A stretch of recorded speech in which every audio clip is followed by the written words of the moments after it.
Hi అండి. Welcome to miss అమ్మ world. మాయరోగం అనే బేతాళ కథ చెప్పుకుందాం ఈరోజు. పట్టువదలని విక్రమార్కుడు చెట్టు వద్దకు తిరిగి వెళ్ళి చెట్టుపై నుంచి శవాన్ని దించి భుజాన వేసుకుని ఎప్పట్లాగానే మౌనంగా శ్మశానంకేసి నడవసాగాడు. అప్పుడు శవంలోని బేతాళుడు, రాజా, నీ పట్టుదల వజ్రదత్తుడి పట్టుదలకు కూడా మించి ఉన్నదే. అయితే అతనిలాగా నువ్వు సిద్ధించిన ఆశయాన్ని కూడా చేజారిపోనేవుకు. శ్రమ తెలియకుండా ఉండగలిగినందుకు నీకు వజ్రదత్తుడి కథ చెప్తాను విను అంటూ ఇలా చెప్పసాగాడు. పూర్వం మగధను ఏలిన దేవదత్తుడికి వజ్రదత్తుడు అనే కొడుకు ఉండేవాడు. చిన్నతనం నుంచి అతనికి వైద్యశాస్త్రంలో చాలా ఆసక్తి ఉంటూ వచ్చింది. బాల్యంలోనే అతను వైద్య గ్రంథాన్ని చదివాడు. తర్వాత సమస్త మూలికల ఉపయోగాలు తెలుసుకున్నాడు. కొంతకాలం అడవి ప్రాంతానికి పోయి తిరిగి అనేక రహస్య చికిత్సలు నేర్చుకుని యవ్వనం సంప్రాప్తించే నాటికి అపర ధన్వంతరి అనే కీర్తి తెచ్చుకున్నాడు. యుక్త వయసు రాగానే అతని తల్లిదండ్రులు అతనికి వివాహం చేయ సంకల్పించారు. వజ్రదత్తుడు నవమన్మథాకారుడు. అందుచేత అతని కోసం అతిలోక సౌందర్యం గల కన్యలు ఎక్కడైనా దొరుకుతారా అని తెగ వెతికారు. వారికి నచ్చిన కొద్దిమంది కన్యలను వజ్రదత్తుకి నచ్చలేదు. అతను ఏ మనిషిని చూసినా వెంటనే ఆ మనిషిలో ఉండే శరీర సంబంధమైన లోపాలు, మానసిక సంబంధమైన లోపాలు తెలుసుకోగలడు. అందుచేత తాను చూసిన కన్యల్లో అతనికి ఏవేవో లోపాలు కనిపించాయి. ఆ కాలంలో విదర్భ దేశంలో విక్రమసేన మహారాజుకి తేజోవతి అనే అపురూప సుందరి అయిన కుమార్తె ఉండేది. ఆమె తల్లిదండ్రులు కూడా తమ కుమార్తెకు అన్ని విధాలా తగిన భర్త ఎక్కడ దొరుకుతాడా అని తెగ వెతుకుతున్నారు. వాళ్ళు వజ్రదత్తుడి అందచందాల గురించి విని ఉన్నారు. కానీ తమ కుమార్తెకు ఆ మగధకు తీసుకుపోయి వజ్రదత్తుడికి చూపటం తమ పరువుకి లోపమని వారికి అనిపించింది. అయితే వజ్రదత్తుడు తేజవతిని ప్రత్యక్షంగా చూసిన పక్షంలో అతను తప్పక ఆమెను వరించి పెళ్లాడతానన్న నమ్మకం వారికి ఉన్నది. ఆ స్థితిలో తేజవతి ఆమె తల్లిదండ్రులు కలిసి వజ్రదత్తుడిని విభర్తకు రప్పించటానికి ఒక ఎత్తు ఆలోచించారు. తేజవతికి హఠాత్తుగా మాట పడిపోయిందన్న వార్త దేశమంతటా గుప్పుమన్నది. తమ కుమార్తెకు తిరిగి మాట తెప్పించిన వైద్యుడు ఎత్తి బంగారం ఇస్తామని విక్రమసేనుడు ప్రకటన చేశాడు. ఎందరో వైద్యులు వచ్చి తేజవతిని చూశారు. కానీ ఏమీ ప్రయోజనం లేకపోయింది. ఏ వైద్యుడు నిజంగా మాట పడిపోయిన మనిషికి చికిత్స చేయగలడు, కానీ మాట పడిపోయినట్లు నటించే మనిషికి చికిత్స చేయటం ఎవరి వల్ల సాధ్యమవుతుంది? కొంతకాలం గడవనిచ్చి విక్రమసేనుడు మగధకు మనిషిని పంపుతూ తన కుమార్తెకు చికిత్స చేసి పోవలసిందని వజ్రదత్తుడిని ఆర్థించాడు. వజ్రదత్తుడు తన తండ్రి అనుమతి పొంది ఆ మనిషి వెంట విదర్భకు ప్రయాణమై వచ్చాడు. వజ్రదత్తుడికి విక్రమసేనుడు సకల మర్యాదలుడు చేసి అల్లుడి కన్నా ఎక్కువగా జరిపి తన కుమార్తెను చూపించాడు. తేజవతిని చూస్తూనే వజ్రదత్తుడు అటువంటి కన్య ప్రపంచంలో మరొకటి ఉండదని, ఆమెకు చికిత్స చేసిన అనంతరం ఆమె తనకిచ్చి వివాహం చేయమని విదర్భరాజును అడుగుదామని అనుకున్నాడు. అయితే తేజవతికి నిజంగా మాట పడిపోలేదని, ఆమె ఏ కారణం చేతనో అలా నటిస్తుందని తెలుసుకోవటానికి వజ్రదత్తుడికి ఎన్నో క్షణాలు పట్టలేదు. నయం చేయటానికి ఇదేమంత కష్టమైన వ్యాధి కాదు.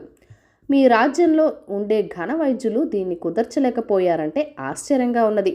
ఒక్క మాత్రతో ఈమె రోగాన్ని నయం చేస్తాను అని వజ్రదత్తుడు తన మందుల సంచిలోంచి ఒక మాత్ర తీసి తాను చూస్తుండగానే తేజవతి చేత మింగించాడు. ఆ రాత్రి అతను విదర్భరాజు వద్ద సెలవు పుచ్చుకోకుండా ఎవరికీ తెలియకుండా మగధకు ప్రయాణమై వెళ్ళిపోయాడు. మర్నాడు ఉదయాన్నే తేజవతికి నిజంగానే మాట పడిపోయింది. విక్రమసేనుడు కంగారుపడి వజ్రదత్తుడి బసకు మనిషిని పంపితే అతను వెళ్ళిపోయినట్టు తెలిసింది. గత్యంతరం లేక విక్రమసేనుడు తన కుమార్తెను వెంటబెట్టుకొని మగధకు వెళ్ళాడు. వజ్రదత్తుడికి ఎన్నో క్షమాపణలు చెప్పుకున్నారు. తన కుమార్తె మాట పడిపోయినట్టు నటించిన కారణం కూడా అతనికి చెప్పాడు. వజ్రదత్తుడు తేజవతికి మరొక మాత్ర ఇచ్చాడు. ఒక్క గడియ కాలంలో ఆమెకి మాట తిరిగి వచ్చింది. వజ్రదత్తుడి తల్లిదండ్రులు తేజవతి పట్ల చాలా సానుభూతి చూపారు. తమ కొడుకును పెళ్లాడే ఉద్దేశంతో ఆమె మాట పడిపోయినట్లు నటించటం ఏమంత గొప్ప నేరంగా వారికి తోచలేదు. తేజవతి తమ కోడలైతే ఎంతో బాగుంటుందని వారు చాలా ముచ్చటపడ్డారు కూడా. నేను వచ్చిన పని సగం పూర్తయింది. నా కుమార్తెను పెళ్లాడి దాన్ని పూర్తి చేయి అని విక్రమసేనుడు వజ్రదత్తుడితో అన్నాడు. మీరు మీ అమ్మాయి చికిత్స కోసం ఎన్నో శ్రమలు కూర్చి మా రాజ్యానికి వచ్చారు. ఆ పని పూర్తి చేశాను. ఇంకా నన్నేమీ మీరు అడగండి, ప్రయోజనం ఉండదు అన్నాడు వజ్రదత్తుడు. విక్రమసేనుడు దేవదత్తుడితోనూ ఆయన భార్యతోనూ చెప్పుకొని, మీ కుమారుడి మనసు మార్చటానికి యత్నించండి, నా కుమార్తె అతనిపైనే ఆశలన్నీ పెట్టుకుని ఉన్నది అన్నాడు. తల్లిదండ్రులు ఎంతగా చెప్పినా వజ్రదత్తుడు తేజవతిని పెళ్లాడటానికి ఒప్పుకోలేదు. చివరికి విక్రమసేనుడు హతాశుడై తన కుమార్తెను వెంట పెట్టుకుని విదర్భకు తిరిగి వెళ్ళిపోయాడు. బేతాళుడి కథ చెప్పి, రాజా, వజ్రదత్తుడు మొట్టమొదట తేజవతిని చూడగానే ఆమెను పెళ్లాడాలనుకున్నాడు గదా, చివరికి ఆమెను నిరాకరించడానికి కారణమేమిటి? ఆమె లేని మూగతనం నటించి తనను మోసగించిందని ఆగ్రహించాడా? ఆమె అలా చేసిందని అతని కోసమే కదా. ఆ సంగతి తెలిసి కూడా అతని మనసు ఎందుకు మారలేదు? పోనీ తనను మోసగించిందని ఆగ్రహించిన వాడైతే తిరిగి ఆమెకు మాట ఎందుకు తెప్పించాడు? ఈ ప్రశ్నలకు సమాధానం తెలిసి చెప్పకపోతే నీ తల పగిలిపోతుంది అన్నాడు. దానికి విక్రమార్కుడు, వజ్రదత్తుడు అన్ని వ్యాధులను నిదానం చేయగల అపర ధన్వంతరి. కానీ తేజోవతికి అతని శక్తులలో నమ్మకం లేక అతని ఎదుట మాట పడిపోయినట్టు నటించి అతని శక్తిని తీరని అవమానం చేసింది. తన శక్తిని ప్రదర్శించటానికే అతను ఆమెకు నిజంగా మాట పోగొట్టాడు.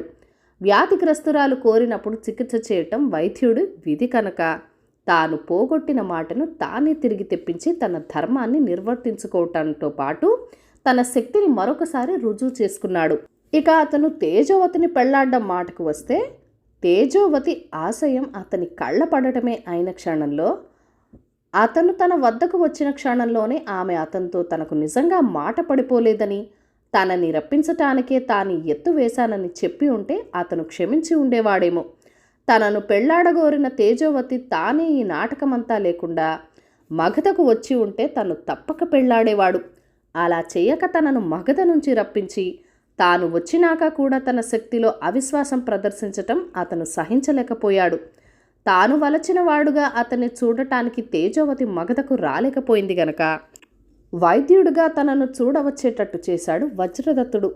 ఆమెకు మాట తెప్పించగానే వారు వచ్చిన పని ముగించిందని అతను విక్రమసేనుడితో అన్నది కూడా అందుకే. మగధకు రావటంలో వారి ఉద్దేశం వజ్రదత్తుడికి తేజవతికి వివాహం చేయటమే అయిన పక్షంలో విక్రమసేనుడు ఆ ప్రయాణాన్ని ఏనాడో చేసి ఉండవలసింది. అందుచేత వజ్రదత్తుడు తేజవతిని వివాహమాడ నిరాకరించటానికి బోల్డంత కారణమున్నది అన్నాడు. రాజుకి ఈ విధంగా మౌనభంగం కలగగానే బేతాళుడు శవంతో సహా మాయమై తిరిగి చెట్టెక్కాడు. కథ కంచికి మనమింటికి. ఈ కథను లైక్ చేయండి, షేర్ చేయండి. మన ఛానల్ని ఫస్ట్ టైం చూస్తున్నట్లయితే కనుక సబ్స్క్రైబ్ చేసుకొని మీ సపోర్ట్ ఇవ్వండి. మీ అమూల్యమైన ఫీడ్బ్యాక్ అండ్ సజెషన్స్ నాతో కామెంట్ సెక్షన్లో కూడా షేర్ చేసేయండి. Thank you for watching. Bye bye.